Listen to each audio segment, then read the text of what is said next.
Hello, Claire. Hello, Dirk.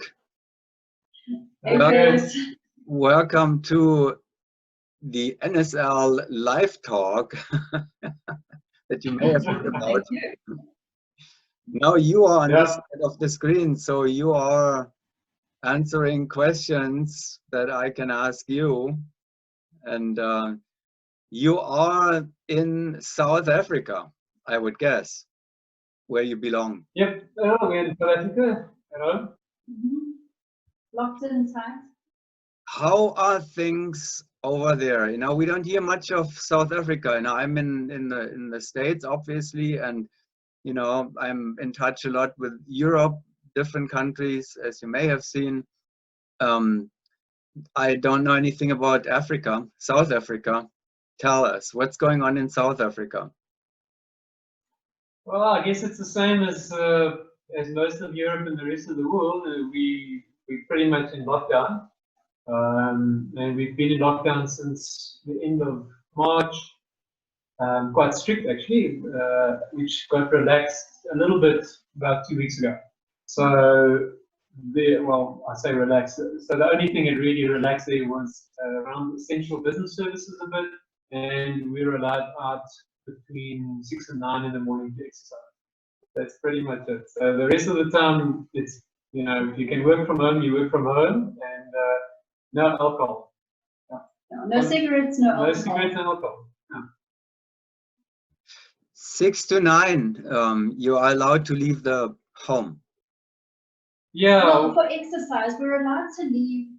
We're allowed to leave for essential services, for grocery shopping, medical supplies. Really, the essential thing we were allowed to leave home.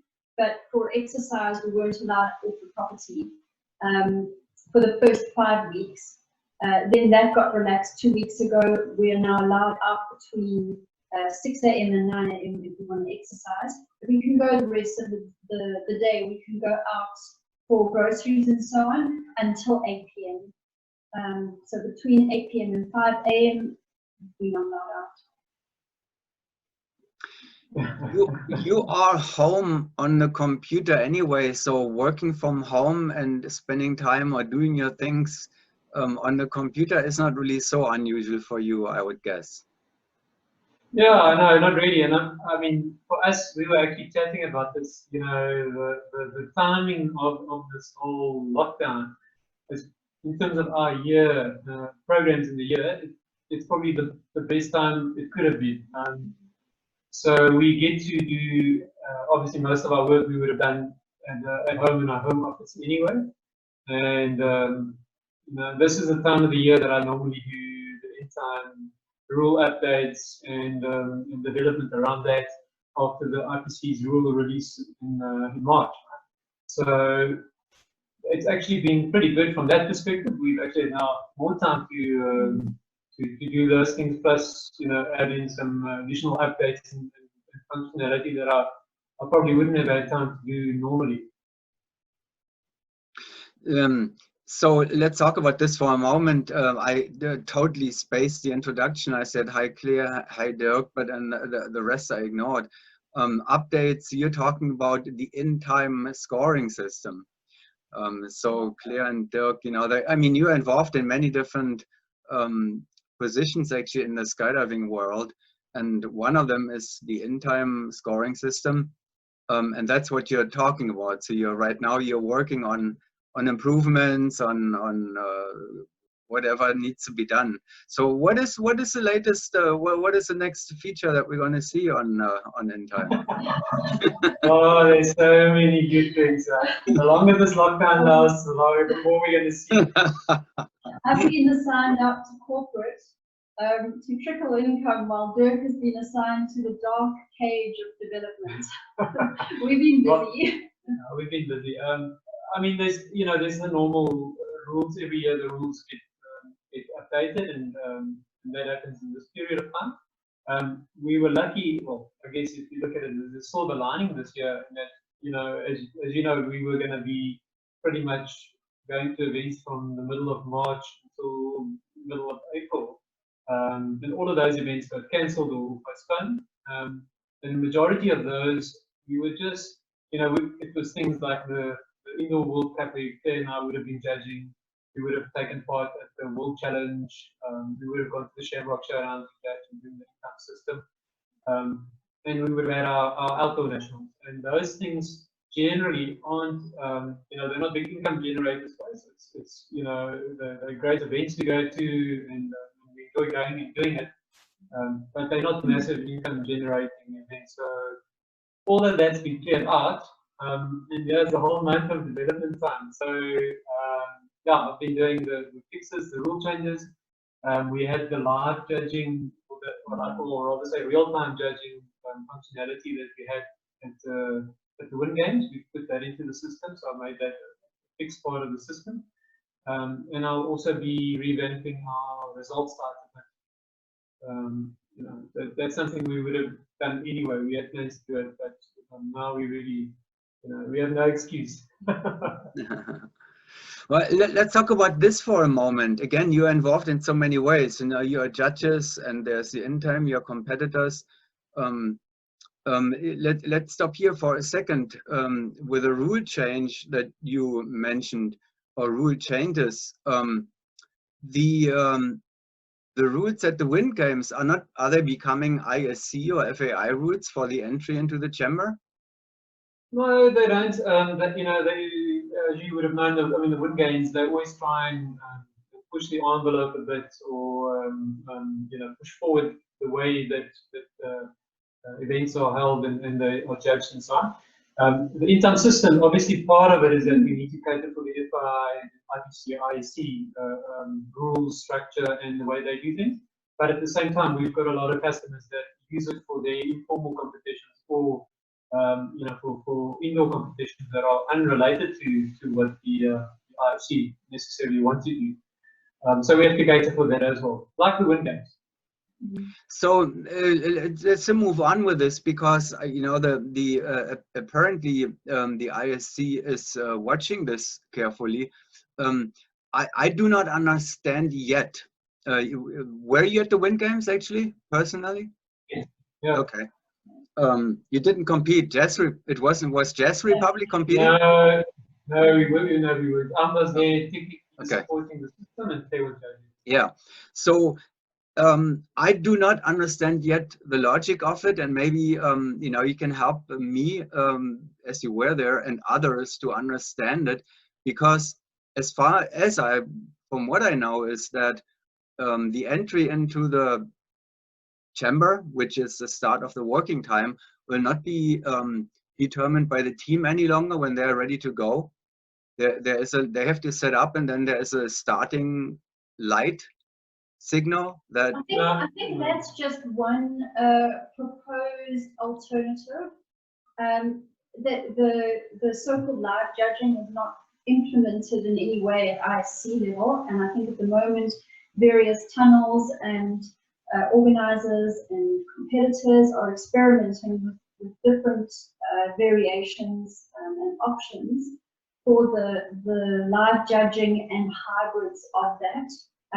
So in the system, in our system, we have tried to implement some ideas that we feel as competitors and as judges and as spectators kind of balances it a little bit. You know, you've got to be really careful with true pure live judging. You have to be really careful about the accuracy problem, right? You really want the right score to come out.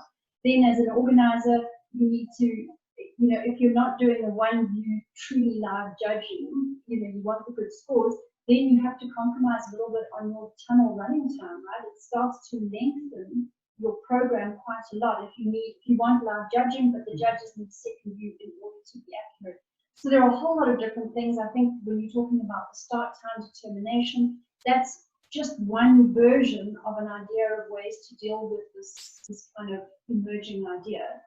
And we haven't actually been experimenting with that in particular. We have spoken about it. I think so. So at the Win Games, the way that time was started was that the event judge would start time. So the event judge would they'll be watching normal screens, and when the team enters, they start the time instead of having the judges all start time. Because obviously you can't have a false start.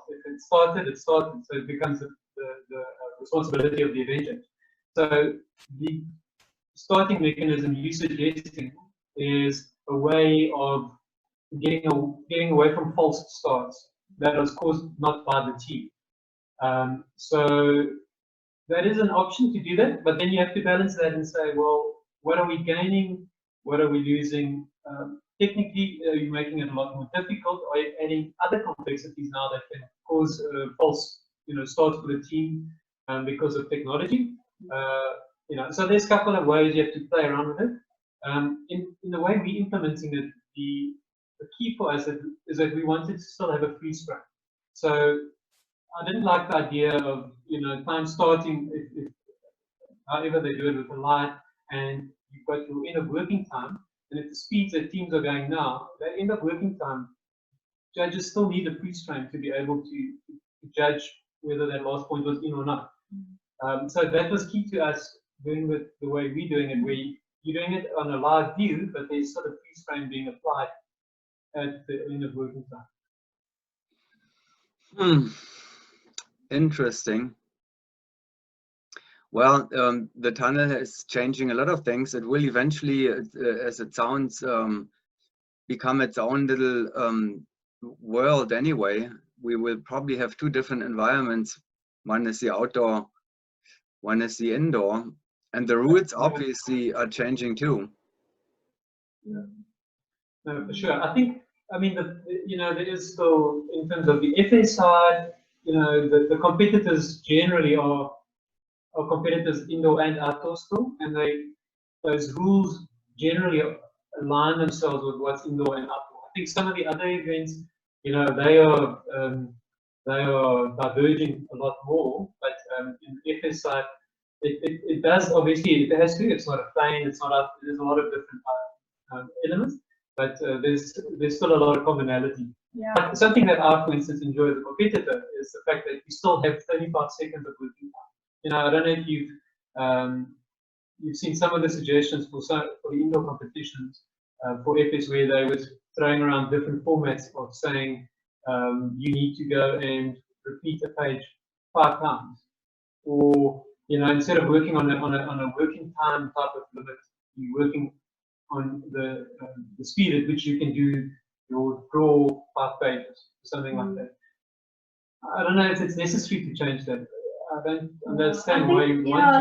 I think there's a lot of work and a lot of experiments still to be done. I think the failing as a whole community, I think that we've had over the last year or two, while these ideas have been thrown around, is we're seeing a lot of emotional conclusions being drawn rather than actual data being analyzed. So there is, of course, there's the huge issue of the accuracy of the scores, but another big thing, so we're trying to chat to competitors a lot after these events to find out their feedback and find out what is the balance, how much accuracy are you willing to lose in order to get a quick score, and all those things. And something that came up in Win Games was a very interesting example out of just pure circumstance. It wasn't planned at all, but what happened is they decided to do rounds 9 and 10 in a so-called live judge, which the way our system implements that is more of a hybrid scenario. It's a real-time judgment. Yeah, you're judging your first view off the same view you would traditionally judge, that same angle, but live as the team is flying, and then the judges would get a second view. It would be 1 view, 2 if you must, and 3 views. The idea was 3 views only when absolutely necessary. But this became a very interesting example because, as you remember, round 10 of the Win Games was an absolute disaster draw. It was bananas. So what ended up happening, other than the difficulty of judging, right, which was hugely challenging, especially under that pressure of this real time, getting scores out while everyone's waiting, and obviously delaying the tunnel operation while they waited because we just needed more views, just trying to figure out what was going on. On top of that, when we interviewed teams afterwards to try and get feedback to say, is this a direction that you feel is going well, or how would you like to change it? One of the huge issues that came up is teams said, to queue up for your flight, in a tricky round already. Everybody's kind of stressed. Everybody's working with engineering. Then that certainly the lesser trained teams are not really familiar with. They have all these things, and while they're waiting for their turn to fly, they're seeing other teams have disaster after disaster after disaster. I mean, it was quite epic.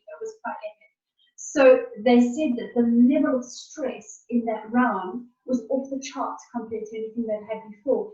And they felt that while you want to adapt to the various environments and things move, it's not a static sport by any means. They didn't feel that that was a really a good competitive environment. And even the top teams were just saying it was just a really, you expected to be queuing for 5 minutes. You ended up queuing for maybe 20 minutes because the judging was taking so long. That was a very, very unusual. It was such an unusual round. That was, you don't very often extreme. get rounds like that. Yeah. But maybe they could fix it by batching. You could have a batch of 5 teams, and they go in, and when the last one is getting ready, then you move the next event. And just an interesting thing on that round 10, the whole competition at Win Games was judged as they would for those last 2 rounds, which meant the rule was judges get 1 view, first view, normal speed. If they want to see a second view, if they really think there is something, then they have the option to do a second view, and that's it. After the second view, if there was any other issue and there's a definite absolute, they could still call it an absolute, but the idea was to try and get it done maximum 2 views, and then if you do the absolute. And the average time it took them during the competition to judge all of these things For round 1 to 8. For round 1 to 8 was 2 minutes 30 seconds on average, across all of the rounds, across both panels.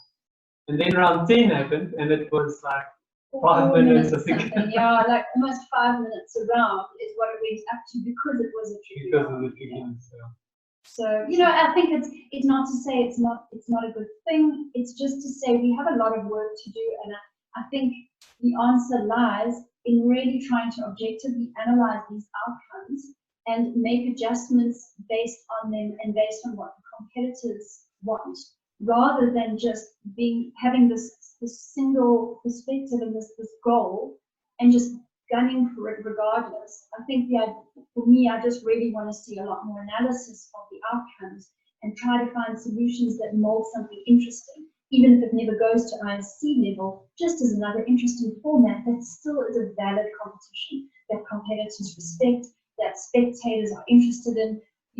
There's nobody's interested in a competition that's inaccurately judged, or so I think it can go somewhere. We just need to be really methodical about how we get there. I mean, it actually, if you go look at that speed again, it actually worked really well for the last round, for the VFS.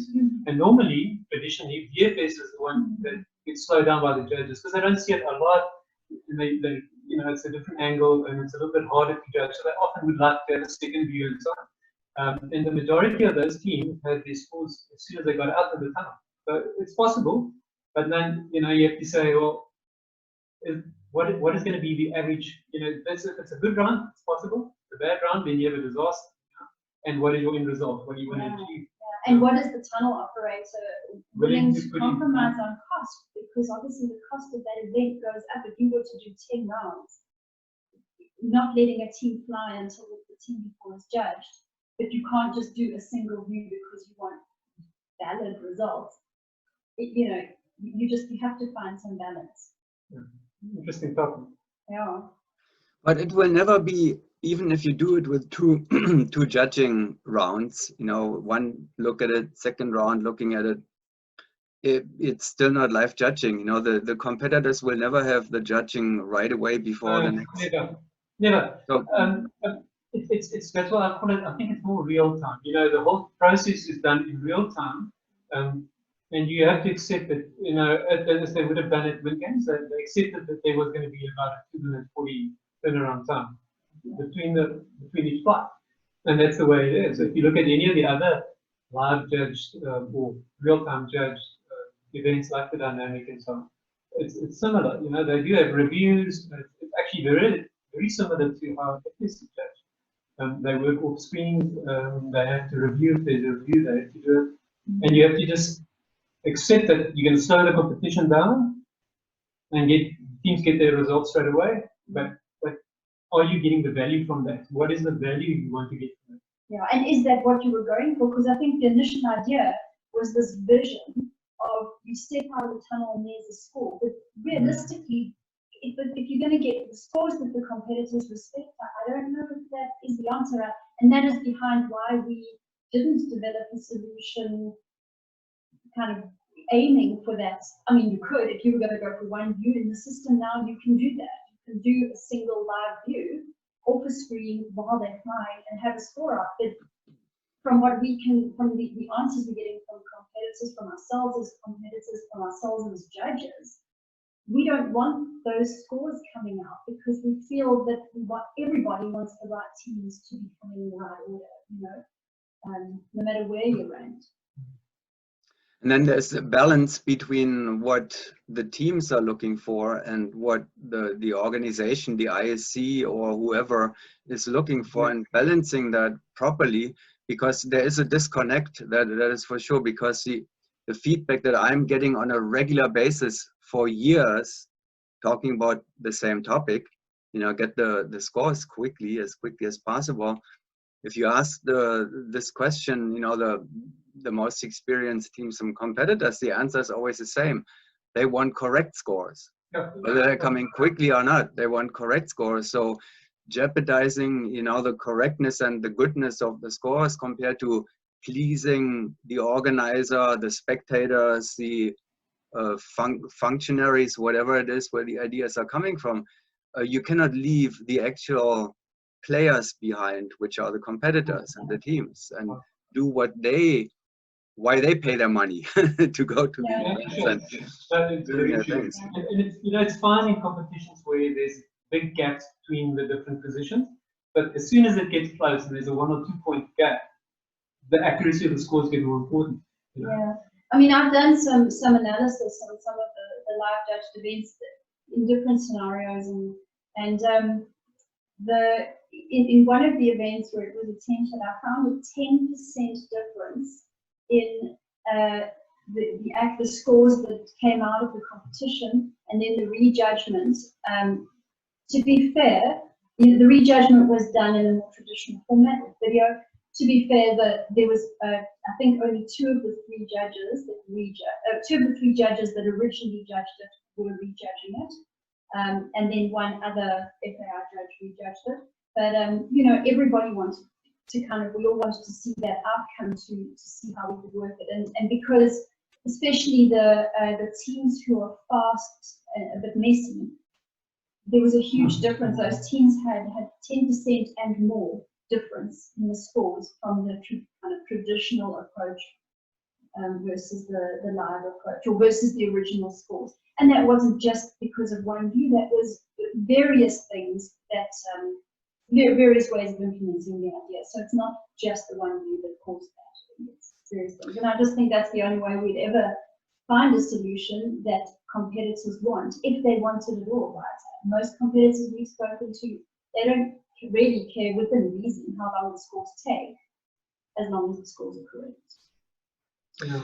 And it's not only happening in round 10, you cannot only, put more or give round 10 more attention, because the competition could be decided in round 1, as it was in Australia between Hayabusa and Airspeed. There was a 2-point difference at the end. Yes, at the very end, you're competing for 1 or 2 point difference, whatever, it could be the final word, but it happened already in round 1. That's a good example, that was a competition that was judged in this kind of real-time format. Imagine the 60+ points around being judged like that. It's nearly impossible. I mean, it's, if they fly clean, yes it is, but you're still going to review it, you're going to want to see it. And that was probably the round I would have thought that was going to be the round that was going to separate the teams, and it didn't. And it's tough for the teams if it splits as well, right? If the one part of the meet is judged in one way and the other part at the end in a different way, it affects their strategy as how to attack that last round if it's close. Well, in the case of the win games, that wasn't exactly the case of the win games. They only showed it in that way for 9 and 10, but we judged in the same way throughout the meet so that the teams could at least have a consistent strategy as they went through.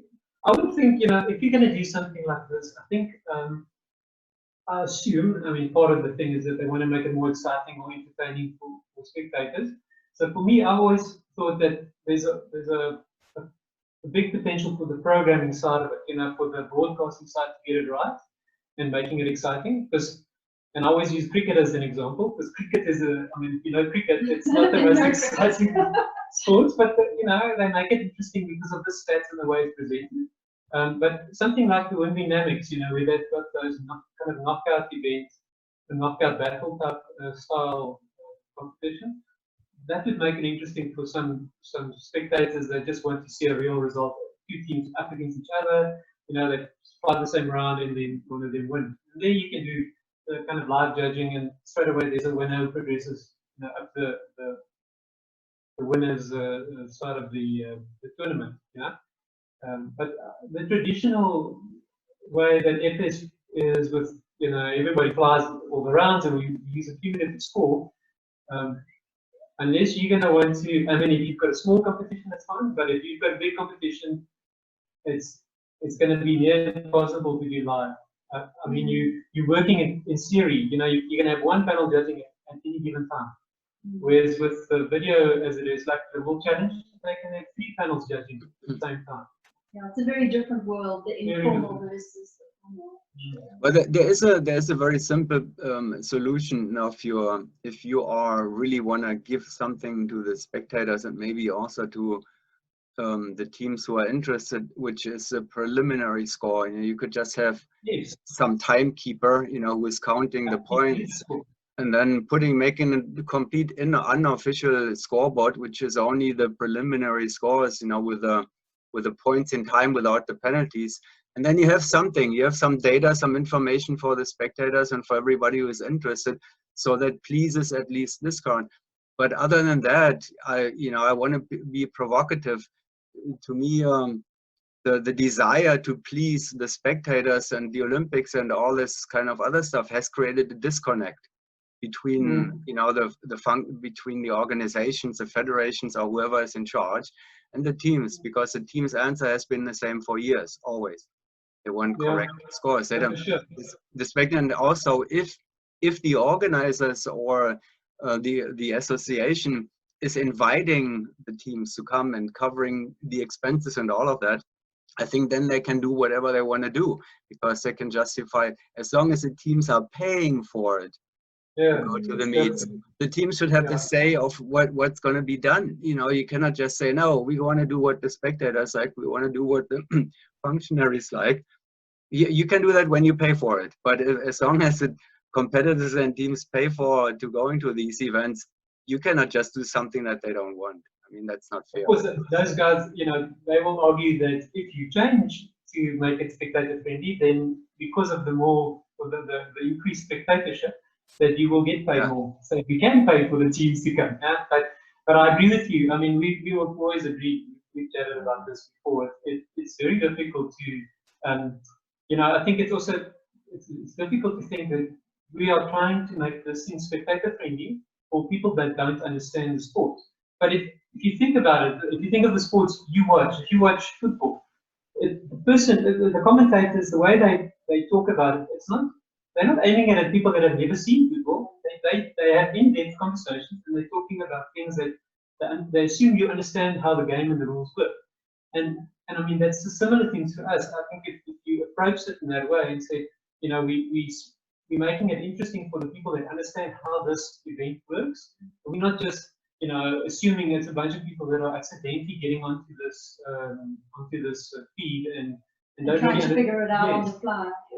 We past that. That's not what it's about. It's about making it interesting for people that understand how the event works, and giving them the information and the kind of the depth of information that is currently not there.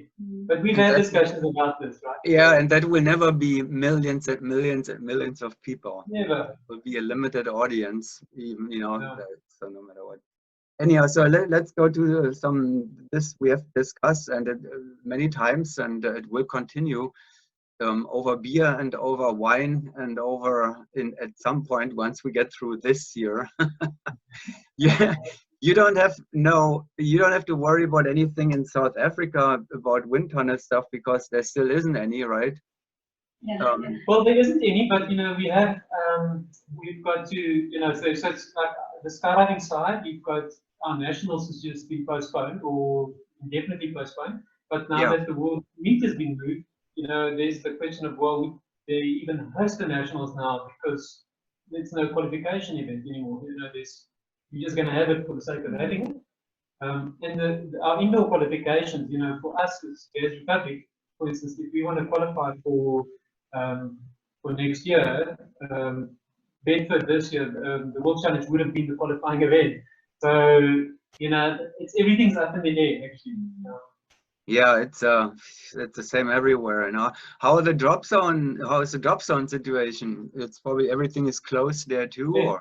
yeah. And I, to be honest, based on the fact that we're sitting in a plane really close to each other, I don't know which level they're going to be opening up. In fact, we've only the last 2 weeks have they allowed any aviation at all, and that's really specific.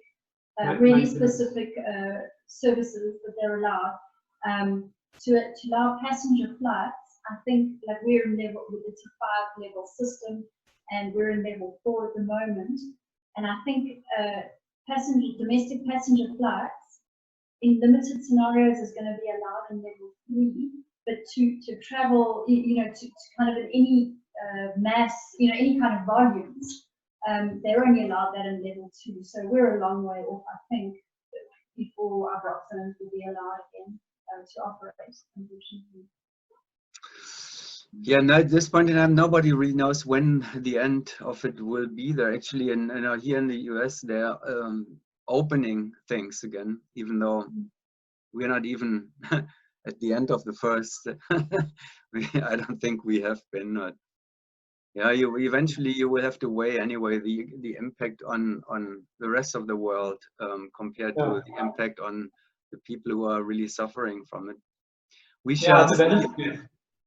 Yeah, I mean, you can imagine in our country, you know, we have a lot of HIV positive people, and we've a lot of TB, tuberculosis. There's a lot of tuberculosis, and we've got a lot of unemployment. I mean, before coronavirus lockdown started, our unemployment was probably at 30% already. Yeah. So you know, it's a very difficult situation. Yeah. So none of us has any plans there. We are both kind of depending on events taking place. Do you have anything scheduled yet at this point in time?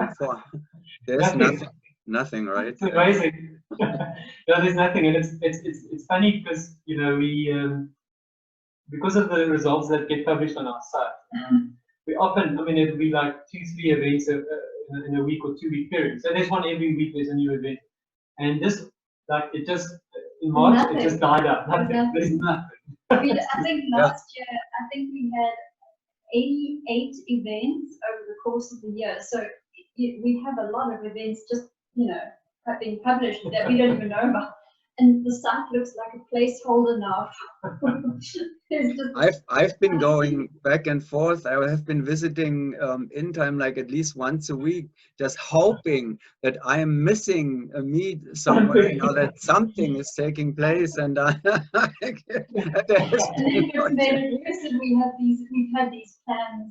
we've had these plans to revamp the results website, and so now that we're doing that, it looks even more like a placeholder. You know, when we release that, we're going to be releasing this huge site with no content.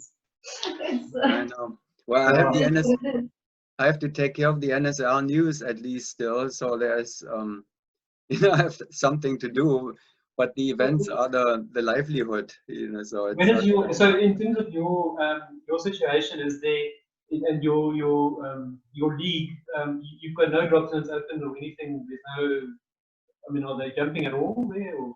Well, you know, they are jumping again. They have been. I mean, it is so different everywhere. You know, there is really I mean, I know places who have never closed.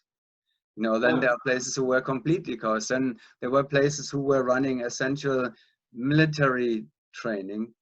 Yeah. There were places, you know, so it was so different. I mean, that's all outdoor. You know, the tunnels. I'm not aware of any tunnel.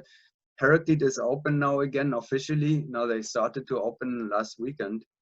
I was there actually because, you know, there was a lot of great things happening, you know, training airspeed and airspeed XP8 and the new female four-way team and so there were, you know, a lot of stuff happening.